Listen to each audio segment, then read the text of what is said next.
there were no early self-inflicted wounds like we saw against Duke, like we saw against Charleston Southern. Clemson did not turn the ball over all night long. They won the turnover margin. I think they had lost the turnover margin in 7 of their last 9 games coming in, or something like that. I can't remember what it was specifically. So that's good to see, because turnovers have been plaguing this team, killing this team. So it's good to see them protecting the ball better, although there could have been a couple. I mean, Cade Klubnik's a guy that's going to take chances. There was one that could have easily been picked off in return for a touchdown, and the guy just couldn't reel it in. And there's probably another one late that probably should have been intercepted. But I like the way he responded. He comes right back on third down and makes a throw to Tyler Brown that not a ton of quarterbacks can make over to the opposite hash. I mean, it was a beautifully thrown ball. Like what I saw out of him this week. I thought in the first half against Charleston Southern, he was locking on to guys, not scanning the field, and really didn't settle in after halftime. This week, I thought he came out ready to roll, settled in. He was scanning the field, hit a bunch of different receivers, caught passes. He wasn't just looking for Antonio Williams or Bo Collins, spreading it around. So I like this. I like the steps forward that the passing game has taken over the past 2 weeks. But again, it's against Florida Atlantic. You know, I just don't know if it means anything. We're fixing to find out. Fixing to find out. Any injuries to report? Anything going on there? Cole Turner was injured in the game. He has 3 torn. Let me make sure I get this right. He is out for the year. Abductor muscles, maybe. I think that's what it was, abductor muscles. So again, I never heard of it before. And when he did it, I thought he had turned the ankle or something. But he's out for the year. And the other one is Andrew Makuba, who has been out the past 2 weeks. Dabo keeps saying he's day-to-day. I'm kind of hearing a little different.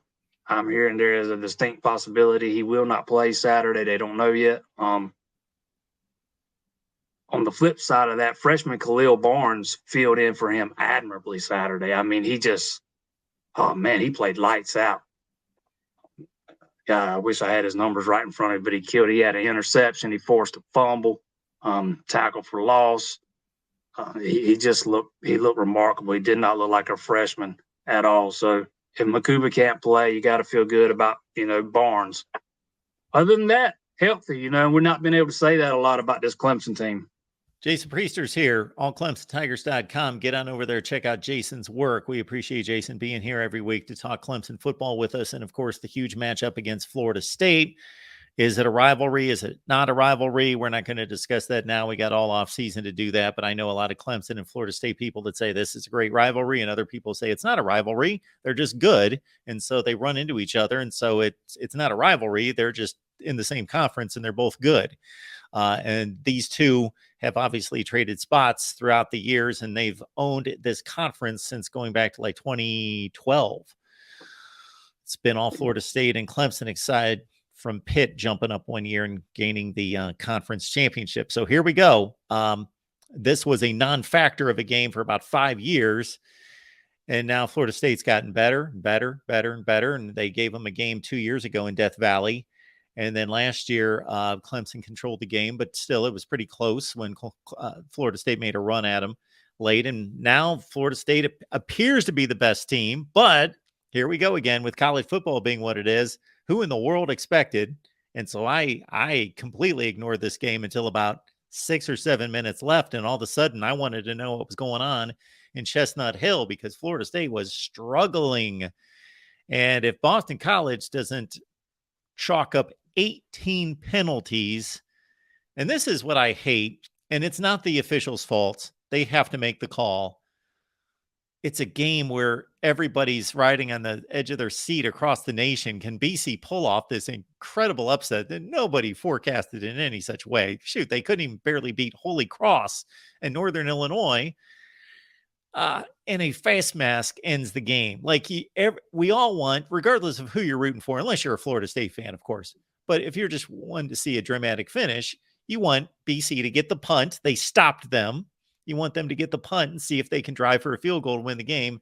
And it's just anticlimactic when the penalty ends the game and BC doesn't even get a chance after they got the defensive stop. But whether that's meaningful, we'll find out. But Florida State certainly didn't look like what a lot of people thought after week one, the best team in the country this past week. Yeah, I think I probably told you after week one. No, I think Florida State's good, but I was saying let's pump the brakes on them being a top 5, top 3 team. I want to see more. And they struggled with Boston College. Were they maybe looking ahead to next week a little bit? Possibly. It was a noon game on the road. Sometimes we see the road teams get off to slow starts. Sometimes under those circumstances, and Florida State got off to a slow start and rebounded, went up 31-10. And next thing you know, they've made a couple of mistakes and allowed Boston College to get back in that thing. One of them was a scoop and score, and Boston College is right there with within reach of winning that game.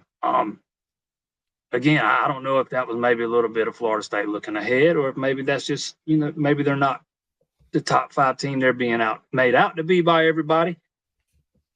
But if we go strictly by what we watched, there's some weaknesses there. Boston College was able to expose some things.